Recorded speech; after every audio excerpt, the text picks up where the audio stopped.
राजस्थान में जो भारत पाकिस्तान बॉर्डर है वहाँ एक ज़िला है श्रीगंगानगर। उसी श्रीगंगानगर के एक तहसील के एक छोटे गांव से रहे। 7वीं क्लास तक गांव में पढ़े, उसके बाद तहसील में पढ़े, मतलब डिस्ट्रिक्ट हेडक्वार्टर में नहीं, तहसील अनूपगढ़ में और विजयनगर 2 तहसीलें उसमें पढ़े। उसी में से एक तहसील अनूपगढ़ से ही ग्रेजुएशन की। और आपको ये जान के बहुत खुशी होगी कि इन्होंने सिंपल बीए किया हुआ है।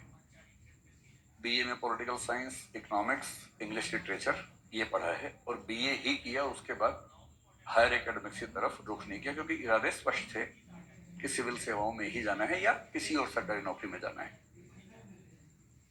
उसके एकदम बाद एसएससी का एग्जाम दिया। एसएससी में सिलेक्शन भी हो गया, और सिलेक्शन जिसमें हुआ वो डिफेंस की ही अकाउंट सर्विसेज में, director general of defence account से ही ना, मैं डायरेक्टर जनरल डिफेंस अकाउंट्स बोलते हैं, डीजीएजी, उसमें सिलेक्शन हुआ। हालांकि तब तक इनका मन सिविल सेवाओं का हो गया तो उसको ज्वाइन नहीं किया उस सर्विस को।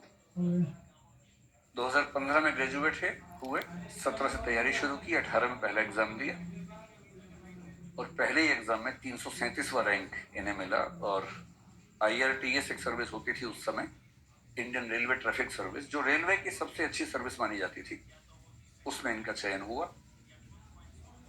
अगले साल फिर एग्जाम दिया 2019 में।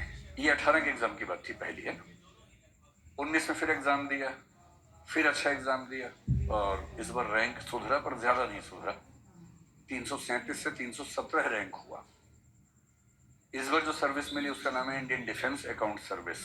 ये सर्विस कुछ वही सर्विस थी जो एसएससी में मिली थी, उससे सीनियर लेवल की सर्विस उसी डिपार्टमेंट में मिली, तो उसको ज्वाइन किया। फिर 2020 में फिर से एग्जाम दिया और दुर्भाग्य ये कि 2020 में प्रीलिम्स नहीं हुआ। ये सीख आप लोगों के लिए बड़ी महत्वपूर्ण है कि जो व्यक्ति सिविल सेवाओं में टॉप कर रहा होता है उसके लिए भी ये खतरा है कि प्रीलिम्स में अगर जरा भी चूक हुई तो प्रीलिम्स हाथ से निकल सकता है। और फिर 2021 में गंभीर तैयारी के साथ फिर से एग्जाम दी और इस बार 18वां रैंक लेकर IAS बने हैं।